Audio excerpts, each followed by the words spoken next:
할렐루야. 우리 옆에 성행사합시다. 사랑합니다. 축복합니다. 예, 말씀의 제목을 읽어봅시다. 시작. 돌이킴을 위한 기도다. 우리는 늘 죄악 가운데 빠져있는 자들, 세상으로 돌아간 자들, 하나님을 떠나 있는 자들 위하여 그들의 돌이킴을 위한 기도, 그들이 돌아오길 위해서 기도하고, 또한 믿지 않는 자들이 믿는 데 나오기를 위해서 늘 기도하게 되기를 주의 이름으로 축복합니다. 5장 12절에 내 형제들아 무엇보다도 맹세하지 말지니 하늘로나 땅으로나 아무 다른 것으로도 맹세하지 말고 했습니다. 왜 맹세하지 말라고 하느냐? 맹세한 것은 반드시 지켜야 한다. 사람이 맹세하는 것만큼 확실한 것이 없습니다. 그런데 문제는 뭐요? 사람이 확실하지 않기 때문이다. 우리가 하나님께 맹세하고 교회를 통해서 맹세하기도 하고 내가 내 이름을 걸고 맹세하기도 하지만, 문제는 하나님이 변하거나 교회가 변하는 것이 아니지만 누가 변하냐? 내가 변하기 때문에 우리가 함부로 그런 것을 이름을 걸고 하늘로나 땅으로나 이름을 걸고 맹세해서는 안 된다. 예, 우리가 물론 맹세하는 게 없을 수는 없죠. 때로는 우리가 정말 이렇게 하겠습니다 하기도 하고, 나는 절대 그렇게 하지 않았다라고 하는 것으로 맹세할 때가 있습니다만, 할 수 있으면 그렇게 하지 마라. 왜 그러냐? 사람이 실수하고 또 착각하고 또 변하기 때문이다. 하나님이 변하는 게 아니고 하늘과 땅이 변하는 게 아니고 사람이 변하기 때문에 함부로 맹세하지 말라. 다시 말하면 사람을 믿지 말고 하나님을 똑바로 믿으라는 거죠. 오직 너희가 그렇다 하고 생각하는 것은 그렇다 하고 아니라고 생각하는 것은 아니라 하여 정죄받음을 면하라 했습니다. 그러면 그렇고 아니면 아니다 이렇게 말해야 되지, 확실치도 않은 것을 우리가 내가 맹세하겠다, 이게 맞다, 그렇게 하는 것이 오히려 뭐한다? 오히려 더 문제를 일으킨다 그죠? 14절에 너희 중에 병든 자가 있느냐? 그는 교회 장로들을 청할 것이요 했습니다. 병든 자는 교회 장로들을 청하라. 여기 장로는 주의 종들을 얘기합니다. 주의 종들을 청할 것이요 그들은 주의 이름으로 기름을 바르며 했습니다. 어떤 이들은 이 치유의 은사 때문에 실수하는 것들이 많이 있습니다. 우리가 치유의 일을 한다 하더라도 고치시는 것은 하나님이시다라는 거죠. 그래서 우리에게 여러 가지 방법들을 주셨습니다. 의술을 통해서 치료하기도 하고 사람이 스스로 회복되기도 하고 또 기도를 통해서 하나님의 역사가 나타나기도 합니다. 하지만 이 모든 것이 다 하나님의 은혜다라는 거죠. 자연적으로 치유되는 것도, 그 사람이 치유의 회복을 가지는 것도, 치료의 회복을 가지는 것도, 하나님께서 역사하셔서 고칠 수 없는 것들을 고치게 하시는 것도, 또한 약이나 수술을 통해서 회복되는 것 또한 하나님의 은혜다라는 거죠. 그러니까 이게 신비주의 신앙을 가진 사람들이 어떻게 하냐? 손을 얹고 기도만 하면 무조건 낫는다. 그것 또한 하나님 하실 일이고 내가 할 일이 아니다라는 거죠. 그냥 무턱대고 기도만 해가 나을 것이다, 기도해서 회복될 것이다, 그걸 회복돼가지고 뭐 하려고. 우리가 이 기름을 바르며 하는 것은 의술을 얘기합니다. 치료하는 거죠. 치료도 하고 치유도 구하는 거죠. 치료도 하고 우리가 다쳤으면 병원에 데려가서 고치기도 하고, 또 우리가 모여서 함께 위하여 기도하기도 하고, 이걸 같이 해야 되지.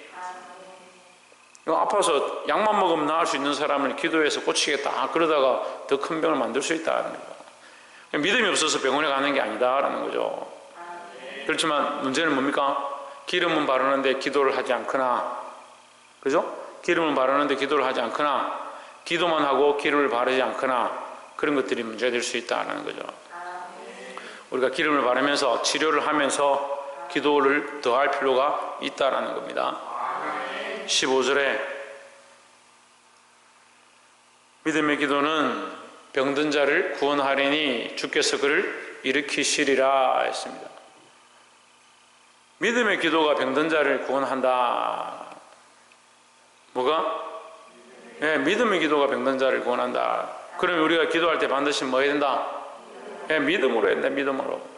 믿음으로 할 때 역사가 나타난다. 주께서 그를 일으키시리라. 혹시 죄를 범하였을지라도 사하심을 받으리라 했습니다. 14절과 15절을 연결해 보면 치료하는데 치료도 하고 기도를 통해서 치유도 나타나게 하고 이것을 우리가 같이 해야 하는데 15절과 연결하면 어떻게 되냐면 그 병의 많은 것들은 뭘 통해서? 죄를 통해서 들어오는 경우가 많이 있다. 죄를 통해서 들어오는 경우가 많이 있다. 또는 우리가 기도할 때 그 사람을 위해서 병을 고치고 그 사람 치료하기를 기도해야 하는데 먼저 뭘 해야 되냐? 우리의 죄를 먼저 내려놓고 기도해야 된다라는 거죠. 죄를 내가 가지고 있으면서 그 병든 자를 위해서 기도하면 내가 죄를 묻히는 자밖에 되지 않는다. 그래서 나는 그리스도 앞에서 예수 그리스도의 피로 정결을 믿고 하나님 앞에서 그를 위하여 중보자로 서야 된다라는 거죠. 혹시 죄를 범하였을지라도 사하심을 받으리라. 믿음의 기도가 병든 자를 구원한다. 믿음의 기도가 병든 자를 고치는데 뭐 했을지라도 죄를 범했을지라도 사함을 받으리라 했으니까 고치는 것과 사함을 받는 것을 연관시켜 놓은 겁니다. 이해가 되시죠? 다 그렇지는 않지만 죄로 말미암은 병들이 많다라는 거죠. 죄로 말미암은 병들이 많다. 죄로 말미암은 사건 사고가 많다. 그러니까 우리가 먼저 문제가 생기거나 우리에게 사건 사고가 생기거나 병이 생기면 먼저 뭐 해야 된다? 회개를 먼저 해야 된다. 내가 혹시 하나님 앞에 실수한 것이 없는가? 내가 하나님 앞에 약속하고 지키지 못한 것이 없는가? 그것을 먼저 돌아보는 습관을 가져야 될 줄 믿습니다. 그렇지만 다 그렇다는 거 아니야. 우리가 다 알 수 있는 게 아니니까 16절에 이러므로 너희 죄를 서로 고하며 병이 낫기를 위하여 서로 기도하라 했습니다. 죄를 서로 고하는 것은 뭐라고 합니까? 죄를 서로 고백하는 게 뭡니까? 자백이죠. 자백. 내가 죄인입니다. 내가 잘못했습니다. 이 자백하는 거예요. 내가 죄인입니다. 내가 문제를 일으켰습니다. 내가 이런 잘못을 했습니다. 이게 자백하는 거죠. 너희 죄를 서로 고백해라. 이게 자백하는 거죠. 이 한국 교회의 부흥은 어디서부터 일어났다? 회개로부터 일어났다. 한국 교회의 부흥은 평양부터 일어났다. 이렇게 생각하는 사람도 있습니다. 평양에서 일어났죠. 근데 그것이 어디서 시작되느냐? 회개에서 시작되는 회개에서. 회개로부터 역사가 나타난 줄 믿습니다. 병이 낫기를 위하여 서로 기도하라. 죄를 고백하며 낫기를 위하여 기도하라 했으니까 죄를 먼저 회개하는 것이 병 낫는데 도움이 된다. 그렇게 볼 수 있죠. 의인의 강구는 역사하는 힘이 크민이라 했습니다. 죄를 가지고 우리가 기도하면 그 기도가 응답이 안 된다는 거죠. 그러니까 우리가 병든 사람을 놓고 그를 위해서 기도하는데 내 죄가 그대로 있고 내가 의심하거나 범죄하는 모습을 그대로 가지고 있고 그 사람을 기도한들 그 기도가 하나님 앞에 상달되겠느냐? 하나님 뭘 보신다고? 우리의 중심을 보시고 우리의 의땅을 보시는데 우리가 우리 속에 죄가 가득하면 하나님 그 기도를 들으시겠냐는 거죠. 의인의 강구는 역사하는 힘이 크민이라 했으니까 회개를 먼저 해야 된다. 기도는 누구의 이름으로 합니까? 예수 그리스도의 이름으로 하는 겁니다. 예수 그리스도의 이름으로 할 수 있는 자격을 가진 사람은 자기 힘으로 하는 것이 아니고 예수 그리스도의 이름으로 덮여진 자, 예수 그리스도로 옷 입고 하나님 앞에 나온 자, 이게 뭐요? 회개의 모습이다. 나는 없고 주만 나타나게 하는 것. 나의 죄를 회개하고 나는 할 수 없습니다. 주님 앞에 나아갈 수 없습니다. 예수 그리스도로 덮어주시옵소서. 이것이 그리스도로 옷 입은 삶이다 라는 거죠. 그래서 의인의 강구는 역사하는 힘이 크민이라 했습니다. 그래서 병든 자를 위해 중보할 때, 쓰러진 자를 위해 중보할 때 먼저 나부터 회개하고 기도하는 것이 필요하다라는 겁니다. 17절에 엘리야는 우리와 성정이 같은 사람이로되 그가 비가 오지 않기를 간절히 기도한 즉 3년 6개월 동안 땅에 비가 오지 아니하고 했습니다. 자, 믿음의 기도는 이런 역사를 일으킨다. 어떤 역사를 일으키냐? 사람을 고칠 뿐만 아니고 하늘에 있는 자연도 다 주장하는, 하나님께서 주장하게 하시는 역사가 나타날 수 있다라는 거죠. 믿음의 기도가 3년 6개월 동안 비가 오지 않고 또 기도한 적 비가 와서 그 땅에 열매가 가득하게 하는, 열매가 맺혀지게 하는 역사를 일으켰는데 너희도 똑같다라는 거죠. 우리가 문제가 아니라 우리가 믿음으로 기도하느냐 그렇지 않느냐, 그게 문제라는 거죠. 옆에서 한번 봅시다. 믿음으로 기도하고 회개함으로 담대히 구합시다. 할렐루야. 회개함으로 담대히 구하는, 죄를 가지고 하나님 앞에 기도할 수가 없습니다. 우리 죄를 하나님 앞에 토설하고 회개하고 또한 믿음으로 담대히 구하심으로 오늘 엘리야가 받았던 이 응답의 역사가 저와 여러분 안에 일어나기를 주의 이름으로 축복합니다. 18절에 다시 기도한즉 하늘이 비를 주고 땅이 열매를 내었느니라 했습니다. 이 엘리야가 기도하니까 하늘이 닫혔다가 다시 기도하니까 하늘이 비를 내었다. 그래서 닫히는 것뿐만 아니고 여는 것까지 한다는 거죠. 우리가 믿음으로 구하면 하나님께서 들어주시는 줄 믿습니다. 19절에 내 형제들아 너희 중에 미혹되어 진리를 떠난 자를 누가 돌아서게 하면 했습니다. 네, 진리를 떠난 자들이 있다. 진리를 왜 떠나느냐? 미혹되었다. 미혹되었다는 거죠. 미혹은 누가 하느냐? 이 사단이 즐겨하는 겁니다. 그럼 하나님 떠나고 그리스도를 떠난 사람들, 진리를 떠난 자들은 마귀에게 미혹된 것이다. 우리는 뭘 해야 되냐? 그들을 돌아오게 하기 위해서 하나님 앞에 엎드려야 된다는 겁니다. 우리가 해야 될 일은 뭐냐? 돌아서게 하는 것, 돌아서게 하는 일을 우리가 해야 된다는 거죠.